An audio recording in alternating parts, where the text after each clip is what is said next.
Hello, this is SK Williams, and today I would like to talk to you about Star Wars. More precisely, I would like to talk to you about Star Wars Episode 9, The Rise of Skywalker. The very first review I ever did on this channel, and I don't do many movie reviews, was for Star Wars Episode 8, The Last Jedi, in which I did not like. I promised 3 reviews, but only did 1 because life got out of hand this last couple of years, especially in 2019. But I thought I would give a brief review that will probably not catch on. I'm a bit late to the game and not very well known still. What did I think of The Rise of Skywalker? Well, this was a bit complicated for me because people will inevitably ask if it was better or worse than The Last Jedi. The problem is that both answers are true as far as I'm concerned.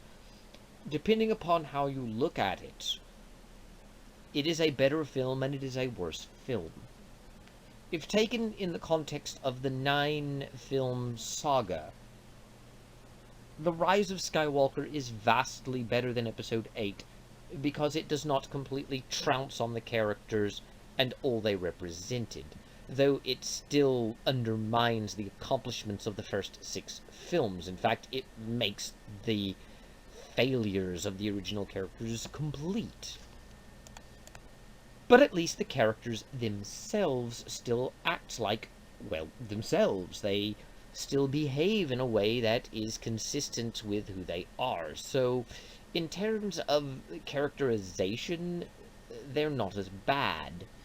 And the overall story, not counting the obvious problems with it, isn't as egregiously offensive as The Last Jedi, and is in fact pretty basic and not offensive even as a standalone installment of the saga. It does have problems that do offend, notably the way the Force is used, but I'm talking about the narrative and plot, not some of the specific decisions. On the other hand, The Last Jedi is a better film in some ways, notably in the fact that the story is in fact constructed as a story. The Last Jedi tells a comprehensive and understandable story that has a clear and defined beginning, middle, and end, clear themes you can follow, and clear motivations for the characters. The Last Jedi is, in fact, a story that fits together very well and flows very well. The main problems with The Last Jedi rest on how the characters are treated when contrasted to the rest of the story. That's not to say The Last Jedi doesn't have problems as a standalone film, even if you pretend it's not a Star Wars film. But its biggest problems come when trying to work it in with the others, its betrayal of characters like Luke Skywalker, for instance, and how it feels disjointed and derails the entire sequel trilogy and takes it into a totally opposite direction that doesn't resolve anything.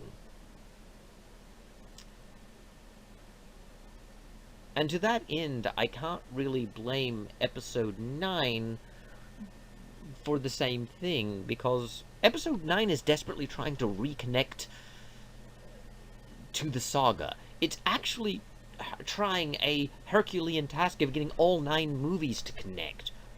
And if one has to be sacrificed, it's obviously sacrificing Episode 8. It is at least trying to connect 8 of the 9 episodes together.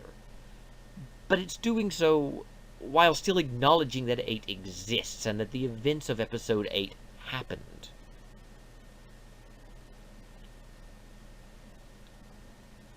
So, Episode 9 feels disjointed from the rest of the films, but it's not really Episode 9's fault, and I can't really blame it for that. But what I can do is judge it in contrast to the other films, even if we just count them all as standalone films, but within the same franchise, much like Star Trek films are. After all, while Star Trek's 2, 3, and 4 have this ongoing connection, there's no connection between Star Trek the Motion Picture and Star Trek V or Star Trek VI, for example, and any of the Next Generation films can be watched as standalone movies. If we pretend this isn't a saga, and instead of having episodes, we just had 1, 2, 3, 4, 5, 6, 7, 8, and 9, I would argue that Episode 9 is more fun to watch than Episode 8. Episode 8 is painful. In fact, even if we pretend it's not just one franchise and judge each movie purely on an individual level, Episode 9 is vastly more fun to watch than Episode 8. But it's fun in a frenetic way. It's fun because you're seeing a lot of action and going thither and yon and going back and forth. It's fun like a carnival ride. Not a lot of it gels and makes a lot of sense, and if you want substance, you're going to have to turn to Episode 8, because 8 at least has substance. I'm not saying Episode 8 is a great film. What it offers is bad even as a standalone film, though it is more palatable as a standalone film than trying to work it into a saga. At least the saga we had. And that kind of is the oddity of Episode 9. It's trying its hardest to ignore Episode 8 while still working with the things Episode 8 established. It's like it's trying to keep the characters where Episode 8 placed them, and keep the events of Episode 8 in mind while rejecting the actual movie. This creates a contradiction that places the movie in a bit of tension between two conflicting points. And that sort of sums up the biggest issues with Episode 9. Episode 9 doesn't really fit with the other films. But at the same time, Episode 9 requires at least Episode 7 and 8 in order to make sense. If you had never seen a single Star Wars film before, and had never even heard of Star Wars, and sat down in a theater and watched this movie, if you were an alien from another planet, landed on Earth, somehow you knew English, and a friend of yours said, "We're going to watch Star Wars Episode 9, but he didn't show you any of the other films, didn't tell you about it, he wanted to see your take on it, and you, as this alien from another world, sat down in the theater and watched Episode 9, it's not so interconnected to the other movies that you would be completely lost and you wouldn't know what it was or what was happening. You could follow Episode 9 as a standalone film, but it's obvious they're making references to previous events, and it's clear that you're supposed to have a connection to these characters that just doesn't exist. Why would you be shocked to see Palpatine back, for instance, if you had never heard of Palpatine and never seen any other films? This movie requires you to have a working knowledge of the other films in order to understand what's actually occurring in front of you, while at the same time not making it essential to understand the basic plot that's in front of you. The plot doesn't require the previous films, but the character interactions do.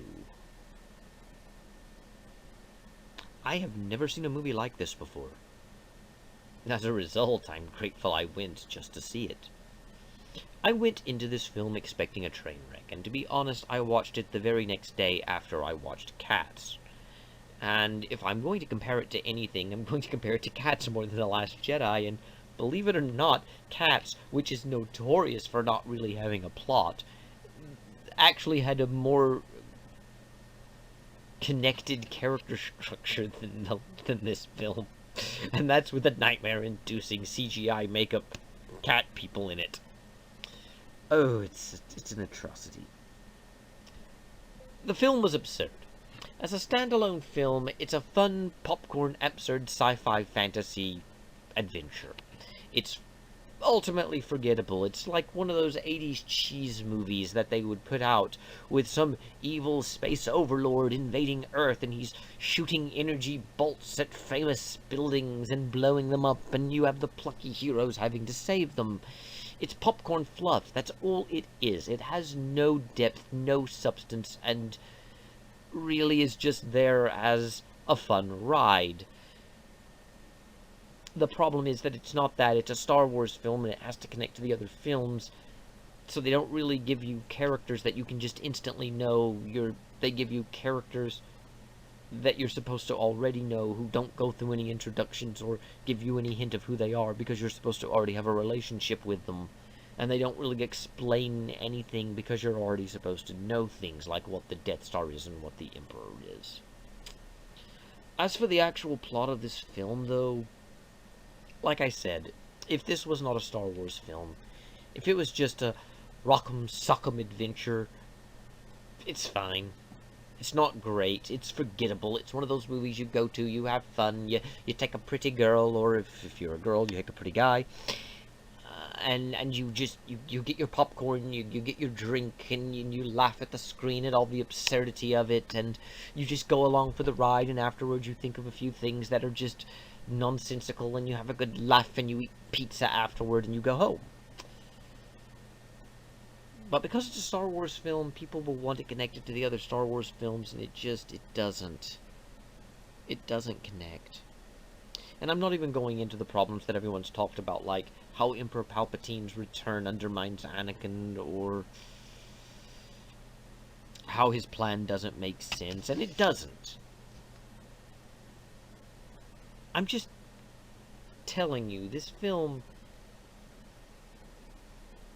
doesn't have as much of an actual story as The Last Jedi, and that's what makes The Last Jedi technically better. But this story doesn't insult you like The Last Jedi does, and it doesn't insult the characters like The Last Jedi does. So what did I think of The Rise of Skywalker? Well, I gave up caring about Star Wars over a year ago now. I grew up loving Star Wars, I feel a connection to it, but ever since Lucas sold to Disney, I felt uneasy about it. I'm one of the early critics of Disney's purchase of Star Wars. And now I just don't care. It's not really Star Wars to me anymore, so I can just accept it. I'm not going to go in and be angry. I'm not going to go in and make demands. I'm just going to make fun of it because that's what it deserves. And from that angle, since I didn't care, I didn't come out angry or upset. It's what I expected. I expected a beautiful train wreck, and I got a beautiful train wreck. It has interesting, although confusing, action scenes, and no real stakes, because the characters are essentially invincible. If I do a spoiler review, I'll explain what I mean by that. But effectively, as a Star Wars film, if I have to accept all of them as a saga, it is the weakest in terms of story, but not the worst. The worst is still The Last Jedi, because it derails everything. And as a standalone film, it's just fluff. Anyway, I don't have much else to say, so I'll come back and talk more about Star Wars at a later time. Until then, thank you, God bless, and goodbye.